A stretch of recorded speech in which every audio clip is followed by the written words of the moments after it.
Pernahkah Bapak bertanya dalam hati, kenapa tubuh terasa masih ingin aktif, tapi respons Mr. P tidak lagi sestabil dulu? Banyak pria usia lanjut langsung menyimpulkan satu hal, ini pasti karena usia. Padahal, dari pengalaman saya menangani pasien lansia, anggapan itu tidak selalu benar. Saya sering mendengar kalimat seperti ini di ruang praktik. "Dok, saya tidak sakit apa-apa, cuma rasanya ada yang berubah." Menariknya, perubahan itu sering muncul bersamaan dengan cepat lelah, tidur tidak nyenyak, atau badan terasa kurang bertenaga meski aktivitas tidak berat. Seolah-olah tubuh sedang memberi sinyal kecil yang mudah diabaikan. Tahukah Bapak, menurut berbagai sumber kesehatan dunia, kondisi Mr. P sangat dipengaruhi oleh kesehatan jantung, pembuluh darah, hormon, dan kebiasaan harian. Artinya, ketika respons mulai melemah, itu bisa menjadi tanda bahwa tubuh sedang tidak seimbang. Bukan untuk menakuti, tapi untuk mengingatkan. Yang membuat banyak pria terkejut adalah ini. Dalam banyak kasus, penyebabnya justru berasal dari hal sederhana. Cara tidur, cara makan, cara bergerak, bahkan cara mengelola pikiran. Bukan selalu karena penyakit berat, dan seringkali masih bisa diperbaiki dengan langkah yang aman. Di video ini, saya ingin mengajak Bapak melihat masalah ini dari sudut pandang medis yang tenang dan masuk akal. Kita akan bahas apa yang sebenarnya terjadi pada tubuh pria di usia lanjut dan cara sederhana yang sering berhasil membantu pasien saya tetap merasa stabil dan percaya diri. Jika Bapak pernah merasakan hal serupa, simak video ini sampai selesai. Bisa jadi jawabannya lebih dekat dari yang Anda kira. Sebelum melanjutkan, pastikan Anda menekan tombol subscribe berwarna merah di bawah ini, aktifkan ikon lonceng untuk notifikasi informasi kesehatan terbaru, dan tinggalkan komentar dari kota mana Anda menyaksikan tayangan ini. Saya Dr. Indri, yang sudah berpengalaman dalam menangani gejala kesehatan ribuan lansia di seluruh Indonesia. Hari ini saya akan membuka rahasia yang bahkan membuat saya pribadi terkejut. Sebagai dokter yang menangani pasien lansia, saya sering melihat satu pola yang sama. Banyak pria datang ke ruang praktik bukan dengan keluhan berat, tapi dengan kalimat sederhana. "Dok, badan saya rasanya masih lumayan, tapi kok tidak sestabil dulu?" Kalimat ini sering diucapkan pelan, seolah ragu apakah perlu dibahas atau tidak. Di usia lanjut, banyak pria terbiasa menahan keluhan. Mereka merasa tidak enak hati, malu, atau takut dianggap berlebihan. Padahal, dari sudut pandang medis, perubahan kecil justru sering menjadi tanda awal yang penting.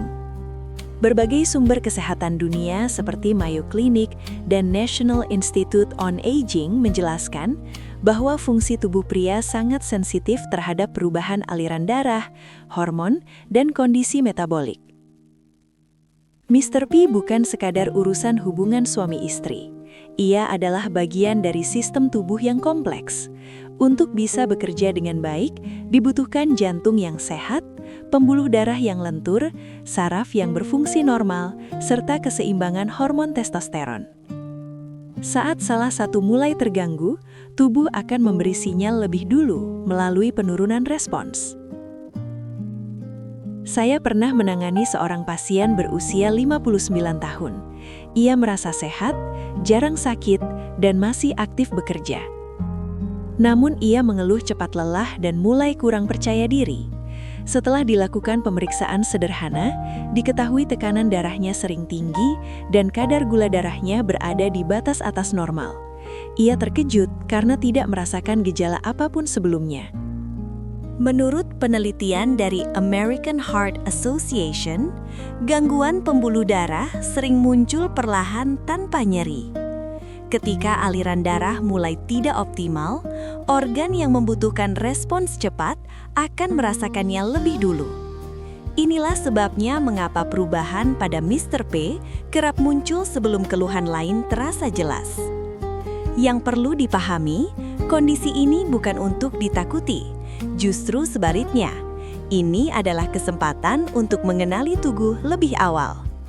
Banyak pasien saya merasa bersyukur Karena dari keluhan sederhana ini, mereka akhirnya mengetahui kondisi kesehatannya dan bisa memperbaiki pola hidup sebelum masalah menjadi lebih serius. Di usia lanjut, tubuh memang tidak lagi memberi sinyal keras seperti saat muda. Ia berbicara lebih halus, dan tugas kita adalah mau mendengarkan.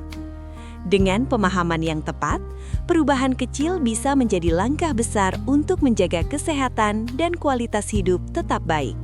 Saat berbincang lebih lama dengan pasien, saya sering mengajak mereka menelusuri rutinitas harian. Bukan untuk menyalahkan, tapi untuk memahami apa yang sebenarnya terjadi. Banyak yang terkejut ketika menyadari bahwa perubahan pada tubuh tidak datang tiba-tiba. Ia tumbuh dari kebiasaan kecil yang dilakukan bertahun-tahun. Salah satu yang paling sering saya temui adalah kurang bergerak. Banyak pria usia lanjut merasa aktivitas ringan sudah cukup. Padahal menurut World Health Organization, tubuh tetap membutuhkan gerak teratur untuk menjaga elastisitas pembuluh darah. Aliran darah yang lancar sangat penting bagi respons tubuh pria. Saat terlalu lama duduk, sirkulasi melambat dan jaringan menjadi kurang peka. Saya pernah menangani seorang pasien berusia 63 tahun yang jarang keluar rumah. Setiap hari ia duduk menonton televisi berjam-jam. Berat badannya normal, sehingga ia merasa aman. Namun pemeriksaan menunjukkan kolesterolnya tinggi. Ini sesuai dengan temuan dari Harvard Health bahwa kolesterol tinggi tidak selalu terlihat dari bentuk tubuh, tapi berdampak langsung pada pembuluh darah. Kebiasaan tidur juga sering luput dari perhatian. Banyak pria tidur larut karena menonton atau bermain ponsel. Padahal penelitian dari National Sleep Foundation menunjukkan bahwa tidur kurang dari 6 jam secara konsisten dapat menurunkan kadar testosteron. Hormon ini berperan besar dalam energi, suasana hati, dan stabilitas fungsi tubuh pria. Tidur bukan sekedar istirahat, tapi waktu tubuh melakukan perbaikan. Pola makan ikut memberi pengaruh besar. Konsumsi gula berlebihan, gorengan, dan makanan olahan dapat memicu peradangan ringan dalam tubuh. American Heart Association menjelaskan bahwa peradangan kronis berdampak pada kesehatan pembuluh darah dan metabolisme. Ketika metabolisme terganggu, respons tubuh ikut melemah. Ada juga kebiasaan merokok atau konsumsi alkohol yang dianggap sedikit. Banyak pasien berkata, "Tidak banyak, Dok." Namun menurut data dari Centers for Disease Control and Prevention, paparan nikotin dan alkohol dalam jangka panjang dapat mempersempit pembuluh darah dan mengganggu kerja saraf. Efeknya memang pelan, tapi akumulatif. Yang sering membuat pasien terdiam adalah ketika mereka menyadari bahwa kebiasaan-kebiasaan ini saling berkaitan. Kurang gerak membuat tidur tidak nyenyak, tidur buruk memengaruhi hormon, pola makan yang salah memperberat kerja jantung. Semuanya bertemu pada satu titik, yaitu penurunan respons tubuh. Kabar baiknya, tubuh manusia memiliki kemampuan beradaptasi. Saat pasien mulai berjalan kaki ringan setiap pagi, mengatur jam tidur, dan mengurangi gula, perubahan positif sering muncul. Badan terasa lebih segar, pikiran lebih tenang, dan kepercayaan diri perlahan kembali. Dari sini, saya selalu menekankan, memperbaiki kebiasaan harian bukan tentang hasil instan, tapi tentang memberi kesempatan tubuh untuk bekerja sebagaimana mestinya, secara alami dan aman. Dalam banyak percakapan dengan pasien, ada satu momen yang sering mengubah cara pandang mereka, yaitu ketika hasil pemeriksaan sederhana mulai dibahas bersama. Banyak pria datang dengan keyakinan bahwa tubuhnya baik-baik saja karena tidak merasa sakit.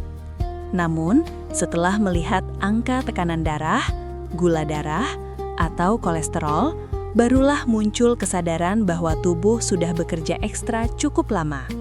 Saya ingat seorang pasien berusia 60 tahun yang berkata dengan jujur, "Dok, saya kira ini cuma soal usia."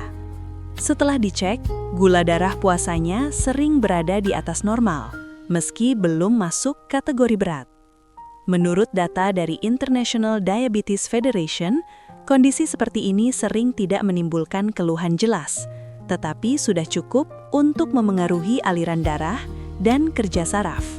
Dampaknya bisa terasa pada stamina dan respons tubuh pria. Pemeriksaan tekanan darah juga sering memberi kejutan. Banyak pria hanya mengukur saat pusing atau tidak enak badan. Padahal, American Heart Association menjelaskan bahwa tekanan darah tinggi bisa berlangsung diam-diam selama bertahun-tahun. Ketika dinding pembuluh darah terus terpapar tekanan tinggi, elastisitasnya menurun. Aliran darah menjadi kurang optimal, termasuk ke area yang membutuhkan respons cepat. Selain itu, faktor hormon juga patut diperhatikan. Seiring bertambahnya usia, kadar testosteron memang menurun secara alami. Namun menurut Endocrine Society, penurunan yang terlalu cepat sering berkaitan dengan kurang tidur, obesitas, stres kronis, dan penyakit metabolik. Hormon ini bukan hanya berperan pada fungsi pria, tapi juga memengaruhi energi, massa otot, dan suasana hati. Nutrisi menjadi bagian penting dalam pembahasan ini. Banyak pasien merasa sudah makan cukup, tapi ternyata pilihan makanannya kurang tepat. Harvard School of Public Health menyebutkan bahwa tubuh pria membutuhkan protein berkualitas, lemak sehat, serta mikronutrien seperti zinc dan vitamin D untuk mendukung keseimbangan hormon dan kesehatan pembuluh darah. Kekurangan zat gizi tertentu bisa membuat tubuh terasa lemah, meski asupan kalori cukup. Saya sering menyarankan pasien untuk tidak fokus pada satu angka saja. Tubuh bekerja sebagai satu kesatuan. Saat gula darah mulai stabil, tekanan darah terkontrol dan nutrisi tercukupi, banyak pasien melaporkan perubahan positif. Tidur lebih nyenyak, badan lebih bertenaga dan rasa percaya diri perlahan kembali. Di titik ini, pasien biasanya mulai memahami bahwa kondisi yang mereka alami bukan sesuatu yang datang tiba-tiba. Ini adalah hasil proses panjang yang bisa diperbaiki dengan pendekatan yang tepat. Dengan mengenali kondisi tubuh secara menyeluruh, langkah perawatan menjadi lebih jelas, aman, dan sesuai dengan kebutuhan usia lanjut. Setelah memahami kondisi tubuh secara lebih utuh, biasanya pasien mulai bertanya dengan nada yang lebih tenang. Kalau begitu, apa yang bisa saya lakukan sekarang, Dok? Pertanyaan ini penting, karena di usia lanjut, pendekatan yang aman dan realistis jauh lebih bermanfaat dibanding cara yang terburu-buru. Saya selalu menjelaskan bahwa tujuan utama bukan mengejar hasil cepat, tapi mengembalikan keseimbangan tubuh. Berbagai panduan kesehatan dari World Health Organization dan National Institute on Aging menekankan bahwa perubahan gaya hidup sederhana, jika dilakukan konsisten, dapat memberi dampak besar pada kualitas hidup pria usia lanjut. Langkah pertama yang hampir selalu saya sarankan adalah bergerak secara teratur. Tidak perlu olahraga berat. Jalan kaki santai 20-30 menit setiap hari sudah cukup untuk membantu melancarkan aliran darah dan meningkatkan sensitivitas tubuh terhadap hormon. Penelitian dari British Journal of Sports Medicine menunjukkan bahwa aktivitas fisik intensitas ringan hingga sedang dapat memperbaiki fungsi pembuluh darah dan stamina pria lanjut usia. Kemudian soal tidur. Banyak pria menganggap tidur bisa dikejar kapan saja. Padahal, tubuh memperbaiki hormon dan jaringan justru saat tidur malam yang berkualitas. Saya sering menyarankan pasien untuk mulai tidur di jam yang sama setiap malam, mengurangi layar ponsel sebelum tidur, dan menciptakan suasana kamar yang lebih tenang. Setelah beberapa minggu, banyak yang melaporkan tidur lebih nyenyak dan badan terasa lebih segar saat bangun. Pola makan juga perlu disederhanakan, bukan dipersulit. Saya tidak meminta pasien berhenti makan enak, tapi mengatur porsinya. Perbanyak sayuran hijau, ikan, telur, tahu, tempe, dan buah dengan rasa tidak terlalu manis. Kurangi gorengan dan minuman manis. Menurut American Heart Association, pola makan seperti ini membantu menjaga kesehatan jantung dan pembuluh darah, yang sangat berpengaruh pada respons tubuh pria. Stres sering menjadi faktor tersembunyi. Banyak pria memendam beban pikiran, merasa harus selalu kuat. Padahal, hormon stres yang tinggi dalam jangka panjang dapat mengganggu keseimbangan hormon lain. Aktivitas sederhana seperti beribadah dengan khusyuk, berbincang santai dengan pasangan, atau melakukan hobi ringan terbukti membantu menenangkan sistem saraf. Saya juga selalu mengingatkan agar berhati-hati terhadap produk yang menjanjikan hasil instan. Banyak produk tidak melalui uji klinis yang jelas dan bisa berdampak buruk pada jantung atau tekanan darah. Konsultasi dengan tenaga medis tetap menjadi langkah paling aman. Dari pengalaman saya, pasien yang menjalani langkah-langkah ini dengan sabar sering merasakan perubahan yang menyeluruh. Bukan hanya soal stabilitas Mr. P, tapi juga tubuh yang lebih ringan, pikiran lebih tenang, dan rasa percaya diri yang kembali. Di usia lanjut, kualitas hidup bukan ditentukan oleh kecepatan hasil, tapi oleh ketepatan cara menjaga tubuh dengan penuh kesadaran. Di tahap ini, biasanya suasana konsultasi terasa berbeda. Pasien tidak lagi terlihat cemas, tapi lebih reflektif. Banyak yang berkata, "Dok, ternyata tubuh saya hanya minta diperhatikan." Kalimat ini sederhana, tapi sangat menggambarkan apa yang sebenarnya terjadi pada pria di usia lanjut. Tubuh pria matang memiliki kemampuan adaptasi yang luar biasa selama diberi lingkungan yang tepat. Berbagai laporan kesehatan dari National Institute on Aging dan Harvard Health menegaskan bahwa perubahan gaya hidup yang konsisten mampu memperlambat penurunan fungsi tubuh dan menjaga kualitas hidup hingga usia lanjut. Kuncinya bukan pada satu langkah besar, melainkan kebiasaan kecil yang dijaga setiap hari. Saya sering menjelaskan bahwa stabilitas bukan berarti harus selalu sempurna. Ada hari tubuh terasa kuat, ada hari terasa lebih lelah. Itu wajar. Yang penting adalah menjaga ritme. Bergerak meski ringan, makan teratur, tidur cukup, dan tetap terhubung secara emosional dengan pasangan dan keluarga. Hubungan yang hangat dan komunikasi yang terbuka terbukti membantu menurunkan stres dan meningkatkan kesejahteraan mental yang berpengaruh langsung pada keseimbangan hormon. Salah satu pasien saya berusia 67 tahun pernah berkata, "Sekarang saya tidak lagi mengejar kuat, Dok. Saya ingin stabil." Setelah 6 bulan menjaga rutinitas sederhana, ia merasa lebih nyaman dengan tubuhnya sendiri. Ia tidur lebih nyenyak, jarang merasa cepat capek, dan hubungannya dengan pasangan menjadi lebih harmonis. Ini sejalan dengan temuan dari Cleveland Clinic yang menyebutkan bahwa kenyamanan psikologis berperan besar dalam menjaga fungsi tubuh pria. Pemeriksaan kesehatan berkala juga menjadi bagian penting dalam menjaga stabilitas. Bukan untuk mencari penyakit, tapi untuk memastikan tubuh tetap berada di jalur yang aman. Dengan memantau tekanan darah, gula darah, dan kolesterol secara rutin, penyesuaian bisa dilakukan lebih dini.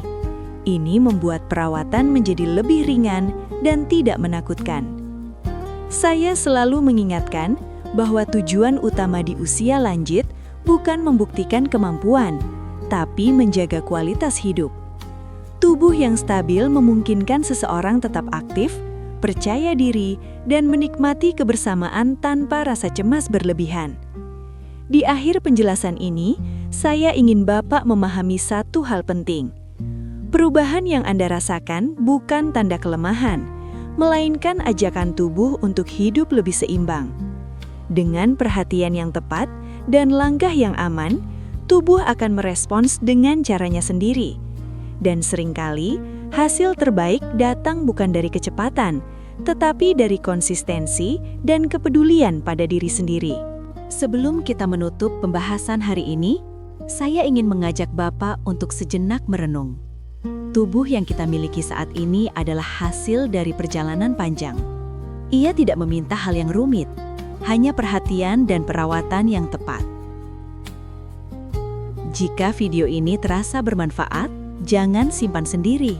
Silahkan bagikan ke grup WhatsApp keluarga, sahabat, atau teman seusia Anda. Informasi sederhana seperti ini seringkali bisa membantu orang lain mengambil langkah yang lebih bijak untuk kesehatannya. Tuliskan kota asal Anda di kolom komentar dan ceritakan pengalaman atau pertanyaan yang ingin Anda bahas. Dukungan Anda dengan menekan tombol like dan subscribe akan membantu channel Lansia Sehat Abadi terus menghadirkan edukasi kesehatan yang aman, jujur, dan mudah dipahami untuk orang tua Indonesia. Ingat, menjaga kesehatan di usia lanjut bukan tentang menjadi sempurna, tapi tentang hidup lebih nyaman, tenang, dan berkualitas setiap hari. Saya Dr. Indri. Terima kasih sudah menyimak sampai akhir. Jaga kesehatan Anda, dan sampai jumpa di video berikutnya.